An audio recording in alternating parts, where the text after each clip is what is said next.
අද වීඩියෝ එකේ මම කතා කරන්න බලාපොරොත්තු වෙන මේ ඩිවිඩන්ඩ් ඉන්කම් එක ගැන ආපු ප්‍රශ්න කීපයක් අහලා තිබේ. ඒවට ක්ලැරිෆිකේෂන් දෙන ගමන්ම ඩිවිඩන්ඩ් විදියට හම්බෙන ෂෙයාර්ස් හරි හම්බෙන ඉන්කම් එක වගේ පේ අවුට් එක එහෙම නැත්නම් ස්ක්‍රිප් ඩිවිඩන්ඩ්ස් විදියට ඩික්ලෙයාර් කරන ඒවා රීඉන්වෙස්ට් කරොත් මොකද්ද වෙන්නේ කියන එක. හරි. මුගක් කට්ටිය මම හිතන්නේ දන්නේ නැති කම්පවුන්ඩ් ඉන්ට්‍රස්ට් කියන එක. කම්පවුන්ඩ් ඉන්ට්‍රස්ට් එකේ පවර්ෆුල් එක කියන. රයිට්. ඒක එක්ස්පොනෙන්ෂල් ග්‍රෝත් එකක් තියෙන එක. ඒක දන්නේ නැති අයටත් එක්ක මම පොඩ්ඩක් මේක කතා කරන්න හිතුණාද. දැන් ඩිවිඩන්ඩ් ඉන්කම් එක කොහොමද අපි ඒක රීඉන්වෙස්ට් කරන්නේ? රීඉන්වෙස්ට් කරොත් මොන වගේ ප්‍රතිඵලයක්ද හම්බෙන්නේ කියන එක. දැන් හුඟක් කට්ටිය සමහර කට්ටිය දන්නේ දැන් ඔයාගේ සමහර කට්ටිය ඩිවිඩන්ඩ් පේ අවුට් එක එයාලගේ බැංක් account එකට හදලා ඇති. මේක පුළුවන් අපේ CDS account එකට ඩිරෙක්ට් කරන්න. ඒ එන ඩිවිඩන්ඩ් එක CDS එකටම දෙන්න පුළුවන්. ඒකට ආය කෑෂ් වැටෙනවා ඔයාගේ account එකට. right? CDS account එකට එහෙම කරන්නත් පුළුවන්. දන්නේ නැති කට්ටිය පොඩ්ඩක් ඒක setup කරගන්න පුළුවන්. ඒ කියන්නේ මේන්ලිම ඔයාට ඔයාගේ ඩිවිඩන්ඩ් ඉන්කම් එක ඔයාගේ එක්ස්පෙන්සස් වලට යූස් කරන්න අදහසක් නැත්තම් ඔයාගේ බේසික් එක්ස්පෙන්සස් කවර් කරන්න වෙන ඉන්කම් එකක් ඔයාගේ සැලරි එක හරි වෙන බිස්නස් ඉන්කම් එකක් තියෙනවා නම් ෂෙයා මාකට් එකේ තියෙන පෝර්ට්ෆෝලියෝ එක ඔයා ග්‍රෝ කරන්න ප්ලෑන් එකක් තියෙනවා නම් රිටයර්මන්ට් ප්ලෑන් එකකට හරි මොකක් හරි එකකට right ඉතින් හොඳම වැඩේ ඩිවිඩන්ඩ් ඉන්කම් එක රීඉන්වෙස්ට් කරන එක. දැන් ඔය ඩිවිඩන්ඩ් එකට යනකොට අපිට ප්‍රධාන වශයෙන් කාරණා දෙකක් තියෙන අපිට බලාපොරොත්තු වෙන්න. හරි සලකලා බලන්න පුළුවන්.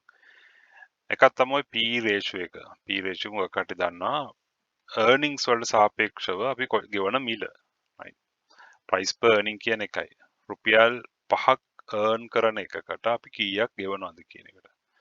රුපියල් 5ක් earn කරන එකට රුපියල් 50ක් දීලා අපි ෂෙයා එක ගන්නවා නම් අපි P එක අපි දෙනවා 10p එකකට. 5 rupees earn කරන කම්පනි එකට අපි 20 rupees දෙනවා නම් right එතකොට අපේ P ratio එක 4. අනිත් එක තමයි dividend payout කියන එක. dividend payout ratio කියන එක. ඒ කියන්නේ basically ඔයාගේ ඒ කම්පනි එක එයාගේ earnings වලින් කීයක් ආපහු shareholders වලට දෙනවද කියන එක. right 10 rupee earning තියෙන එකක රුපියල් 4ක් dividend විදිහට declare කරා නම් right 40% payout ratio එකක් තියෙනවා. 10 rupee earning තියෙන කම්පනියක් රුපියල් 2ක් නම් dividend විදිහට declare කරන්නේ payout ratio එක 20%. එතකොට ඔයා රුපියල් 100ක් pay කරන if you pay 100 rupees for 10 rupee earning company with dividend payout of 20% right එතකොට රුපියල් 10ක් earn කරන එකක් 120ක් නම් 20% නම් dividend payout එක තියෙනවා රුපියල් 100ක් දෙනවා නම් ඔයාගේ dividend yield එක කීයද? dividend yield එක 2%. රුපියල් 10න් ඔයාට හම්බෙන 20% ගිහපුවම රුපියල් 2යි. ඒ රුපියල් 2ට රුපියල් 100ක් ගෙවනවා නම් ඔයාගේ dividend yield එක 2%. තේරුණාද? ඔයාලට මේක බලපුවම තේරෙන්න ඕන පුළුවන් තරම් low P එක අපි share එකක් ගන්න ඕන. පුළුවන් තරම් high dividend payout එකක් තියෙන කම්පනිය select කරන්න ඕන කියලා. right? ඒතර ඔයාගේ dividend yield එක වැඩි කරගන්න නම් dividend payout ratio එක වැඩි වෙන්න ඕන P ratio එක අඩු වෙන්න ඕන. දැන් මම පොඩි simple calculation එකක් කරා right මේක පොඩ්ඩක් පෙන්නන්න. හිතන්න මේ කම්පනි එකක් තියෙනවා රුපියල් 100 ගානේ 100ට ට්‍රේඩ් වෙන්නේ පළවෙනි අවුරුද්දේ ඔයා shares 10000 shares ගත්තා 1 million invest කරා right P ratio එක 10 right රුපියල් 10ක earning තියෙනවා මේ කම්පනි එකේ dividend payout ratio එක 40% right එතකොට ඔයාගේ ඉන්වෙස්ට්මන්ට් එකෙන් right ඔයාට එක ෂෙයා එක රුපියල් 4 ගානේ dividend එකක් හම්බ වෙනවා 10000 shares තියෙනවා dividend payout එක 40000 right මේ කම්පනි එකේ annual price එක increase වෙනවා කියලා හිතන්න 10% නිකන් සරලව හිතන්න annual earning growth එකක් 10% කියලා හිතන්න right මම මේක සරලව ගත්තේ මේ same P ratio එක තමයි අවුරුදු 10ටම යන්නේ කියලා හිතාගෙන ඔයා මේ 40000 ඔයාගේ වෙන එක්ස්පෙන්සස් වලට යූස් කරන්නේ නැතුව මේ 40000න් ඔයා තව ෂෙයාර්ස් ගන්නවා. ඒ කම්පැනියම ෂෙයාර්ස් ගන්නවා. right? ඔයා ෂෙයාර්ස් 40000 40000 ෂෙයාර්ස් 40000 ස්පෙන්ඩ් කරලා 100 rupees දීලා. right? 100 rupee ගන්න ඔයාට 400 ෂෙයාර්ස් ගන්න පුළුවන්. right? ඊට පස්සේ next year එකේ මේක 110 වෙනවා. right? earnings උත් 10% වලින් වැඩි වෙනවා. ඔය ඩිවිඩන්ඩ් පේ අවුට් එකක් හම්බ වෙනවා. ඔය ඒකෙමුත් ආයෙ ෂෙයාර්ස් ගන්නවා. තේරුණාද? දැන් මෙහෙම කරපුවාම අපිටම නිකන් අවුරුදු 10ක් විතර මේ වැඩේ කරගෙන යනවා කියලා හිතන්නකෝ. කම්පැනි එකත් හොඳ ඩිවිඩන්ඩ් දෙනවා කියලා. ඔයා අන්තිමට ඔයාගේ ෂෙයා හෝල්ඩින් එක 14233 වලට අරන් තියෙනවා. ඔයාගේ 10000 තිබ්බේ 14000 වලට වැඩි කරගෙන තියෙනවා. right? ඔයා මේ ඇඩිෂනල් ෂෙයාර්ස් ගත්තොත්.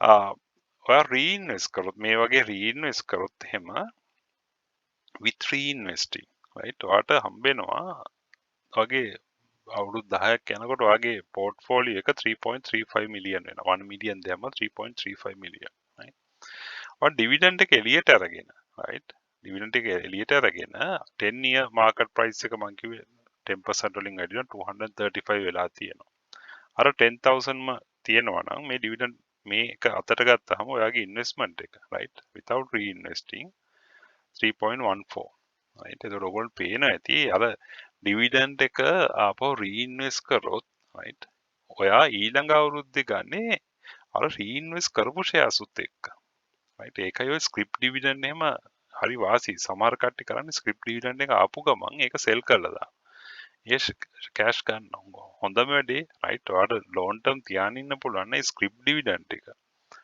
එක ඒකට තමයි ඊළඟ අවුරුද්දේ ෂෙයාර්ස් එන්නේ banking shares හුඟක් වෙලා stagnate වෙලා තිබ්බට banking වලින් scrip dividend ආපුවහම ඒ dividend එකට තමයි dividend එක උඩ තමයි dividend එකක් එන්නේ dividend on dividends ඒක cash payout එකක් වුණත් කමන්නේ cash payout එක පුළුවන් නම් reinvest කරන්න ඒකෙම ගන්න right dividend on dividend හම්බෙන්නේ දැන් මේක මම මේ graph එකක් ගහලත් පෙන්නන ඉතින් ඔක මේක linear එකක් නෙමෙයි මේක exponential growth එකක් කියන්නේ right මේක තව කාලයක් තියාගන්න පුළුවන් සෑහෙන වටිනවා දැන් ඒ වගේ growing shares තියෙනවා දැන් ඔයා හිතන්න දැන් people insurance දැන් 3 rupee dividend එක declare කරලා තියෙනවා දැන් ඕක පුළුවන් නම් ආයේ ඒ dividend එක ආයේ reinvest කරන්න ඒ 3000 ඒක 3 rupee dividend එකෙන් හම්බෙන dividend payout එක ආයේ කරන්න next year ඔයා dividend payout එකක් හම්බෙන්නේ අර additional shares උත් එක්ක තේරුණාද ඒක continuously grow වෙනවා දැන් ඔහොම කරනවා නම් පොඩි strategy එකක් තියෙනවා දැන් ඔයගොල්ලෝ හුඟක් දන්නේ නැති ඔය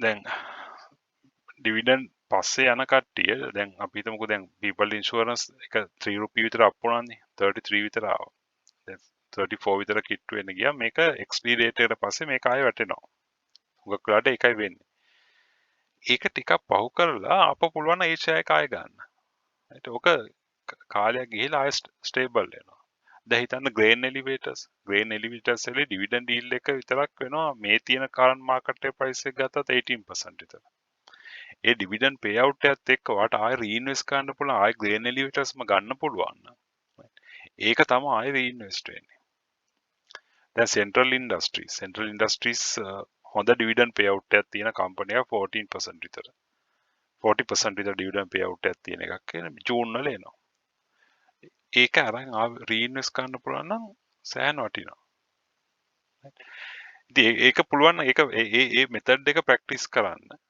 ඒ කියන්නේ ලොන් ටර්ම් කරනවා නම් ෆන්ඩ් එකක් ග්‍රෝ කරන්න බලාගෙන ඉන්නවා නම් ඔයා එක්ස්ට්‍රා කෑෂ් ටිකක් දානවා ඒ එක්ස්ට්‍රා කෑෂ් ටික ග්‍රෝ කරනවා ඒ ෆන්ඩ් එක ග්‍රෝ කරනවා ඒ ෆන්ඩ් එකෙන් හම්බෙන ඩිවිඩන්ඩ් එක රීඉන්වෙස්ට් කරනවා සමහරට ෂෝට් ටර්ම් ෆ්ලක්චුේෂන් එන්න පුළුවන් හැබැයි අන්තිමට at the end you are growing a fund A fund එක අපි ඕගොල්ලෝ රිටයර්මන්ට් එකක් විදිහට හරි මොකක් හරි විදිහට ප්ලෑන් කරන්න බලන්න දැන් සමහර තියෙන දැන් 10% growth එක නෙමෙයි සමහරට වඩා earning growth එකක් තියෙන companies තියෙනවා.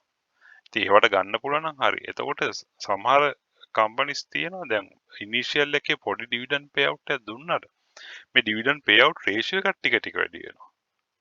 ඒ කියන්නේ කම්පැනි එකක් ගිහලා කම්පැනි එක මැචුවර් ස්ටේට් එකට එනකොට ඒගොල්ලෝ 40% නෙමෙයි එතනින් ගාට 70-80% වල ඩිවිඩන්ඩ් පේ අවුට් වෙනවා. දැන් ඩිස්ටිලරිස් වගේ කම්පැනි එකක් බලන්න. ග්‍රේන් එලිවේටර්ස් උත් එහෙම ග්‍රේන් එලිවේටර්ස් එකේ 80% විතර ඩිවිඩන්ඩ් පේ අවුට් එකක් තියෙනවා. මුල් කාලේ අරන් හිටපු කට්ටියට සෑහෙන බෙනිෆිට් එකක් තියෙනවා.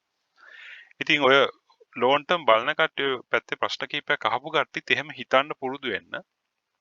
පුළුවන් නම් ඒක රීඉන්වෙස්ට් කරන්න.